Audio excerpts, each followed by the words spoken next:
na naman mga kapahinga. At dahil nga walang pasok ngayong Monday, ay napag-isip-isip namin na mag-camping na muna. Kita nyo naman napakaganda ng tirik ng araw ngayon, pero sa hindi inaasahan, bigla na lamang bumuhos ang malakas na ulan. Pero hindi alintana yung mga ganyang sitwasyon sa amin. Lagi kaming handa dyan, kaya nagdala kami ng kapote. Pero yung isa namin tropa, hindi yata handa sa buhay.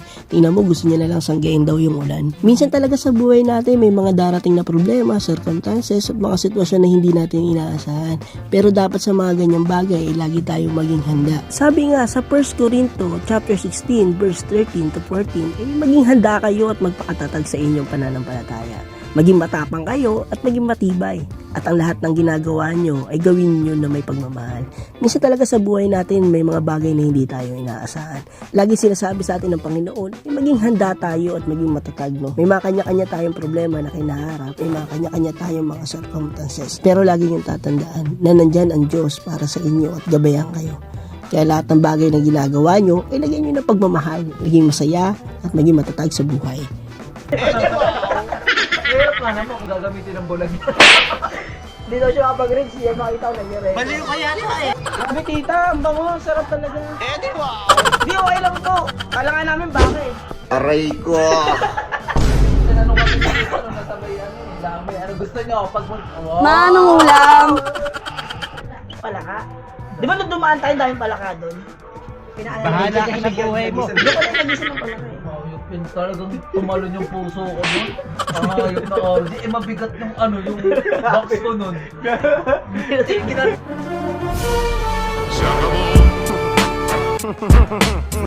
Kasi para lumakas bigla eh. Hindi ka nakaka-fruit. Mamamatay ako pagdating yung trip mo. Ay, pala gagawin natin. Mamating sa mga ganun din naman. Sa tent, no? Pagising mo may palakad. Wow. Tag-iisa pala tayong tent, no? Si Dano sa labas nagbabanta. Sinabi niya na ako sa Uy, grabe kayo kay Dan. Aray Hindi, ko! sana do, ibutas yung natin. Airbed natin. Dito pala sa pagbisita namin kila Tita Cora ay pinagandaan niya kami ng adobo. Sobrang solid talaga at napakasarap. Paano ba naman libre na yung dinner namin mamaya? At after namin kumain ay pumunta na kami kila Pastor para bisitahin siya at yayain sa aming pag-camp. Daming nakapwesto maraming mga kids left.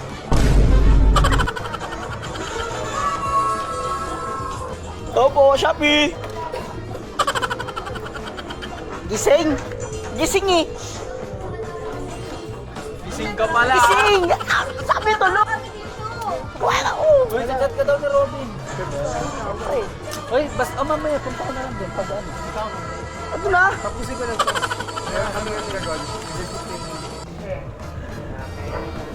Pagbisita pala namin sa kanya ay meron siyang mga tinuturo ang mga kabataan kaya pinakilala niya na rin kami sa kanyang mga team.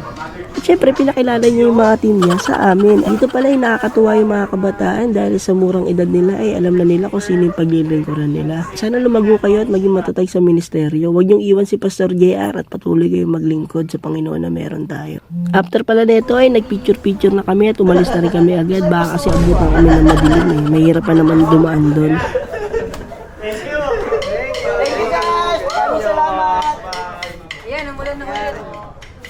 Pas, ano kami, pas? Hindi pas, ano na kami? Siset up pa kami. Tara na, parang di tayo Nandyan. Father, I'm saying your name, but so far from it. Come see the blood in my veins. For me, he bleeding the same. Take this covenant, this is the greatest exchange. At his altar, there's a flame that burns your rubbish. Gave me a cup full of rain, he poured it over every stain until he coming. Glory to the Father, you deserve the praise. Lead me to your altar, wash away my shame. Glory to the Father, you deserve the praise. Ano lang mo bilang chicha? Ano? Chicha lang.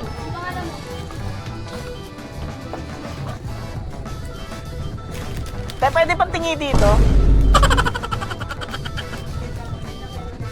Oo nga eh. Ano po ba kape ko? Coffee ko brown. Yung may number 2. Di joke lang. Ano lang? Magkano ba isa niyan? 16? 15? Ako yung lima. Tapos ano?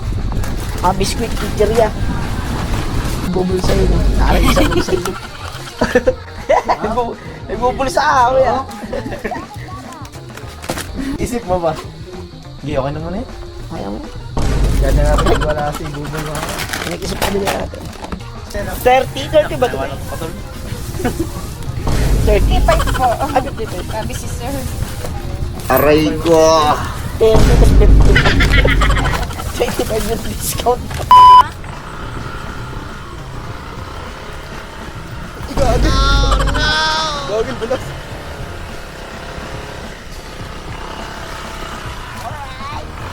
Oh, kaya. Kaya. Dito.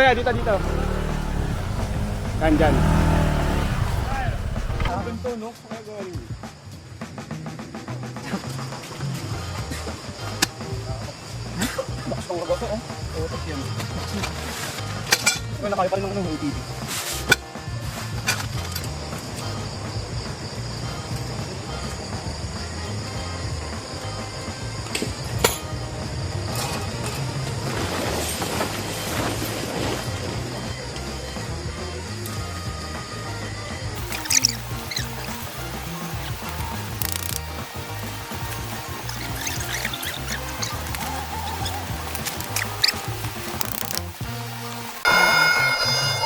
And guys, kung makikita nyo dito guys, meron tayong airbed.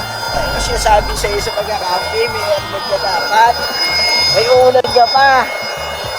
Ako, di siya nanguhusga ako guys Dito. Dapat nakakagod bro kung may airbed. Ay, sabi nila nga. Aray ko! Ito wala, brown out.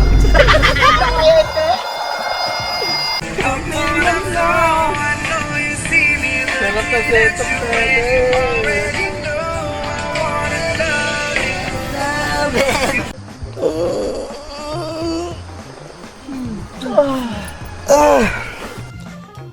At ito na nga guys, isang maganda at pinagpalang umaga ang pinagkaloob sa atin ng Panginoon. Ay dito nga pala ay nakarating na sila pastor. Bali sumunod lang pala sila sa amin.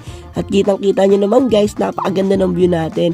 Kaya pala namin dito gusto sa pads solong-solo namin yung campsite na to. At dito naman guys ay nagpe-prepare na kami ng aming makakain. Ito nga pala yung pastor namin, siya ay nakatoka sa pag-iihaw. At ito naman yung isa natin tropa ay nakatulala lang sa kanyang upuan, nakatingin sa ating iniihaw. Bali kukunin ko na nga pala tong upuan para makapag-setup na rin ako sa gitna ng ilog kasama si paring Gary. Oh, yeah.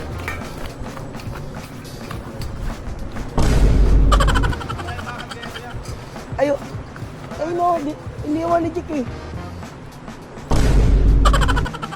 Ewan saan iniwan ni Jake. Nandiyan lang.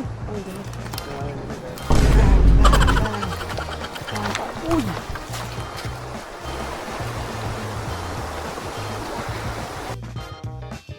They said if it don't make dollars, it don't make sense. They said my time's wasted if I ain't chasing a bag. But Pops told me never chase nothing. Only here to lead lost souls to the kingdom, that's facts. I only focus on the kingdom and everything else that I need, I know it will attract. If I lose it all now, I know he'll bring it right back. I ain't worried about the cars or the clothes or the plaque. Even if I ball and count big stacks, I would never put that before, you know I won't get attached. Cause that would never last though. You wrapped your arms around me like a lasso. You went and painted the picture Picasso. Oops, Picasso, you made my heart grow. Ito po ang mga itak.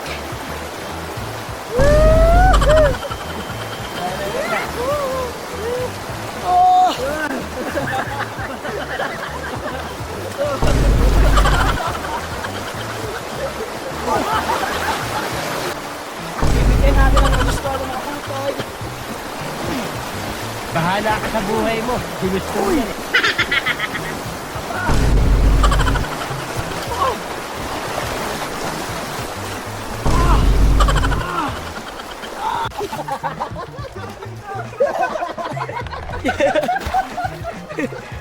Sayang.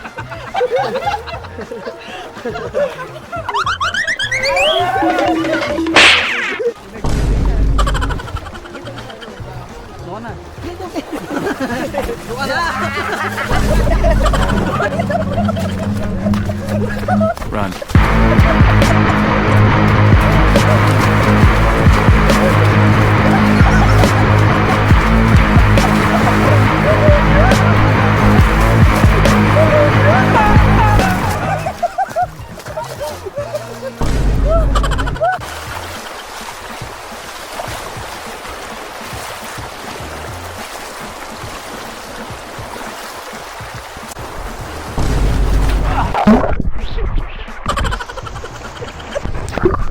Aray ko!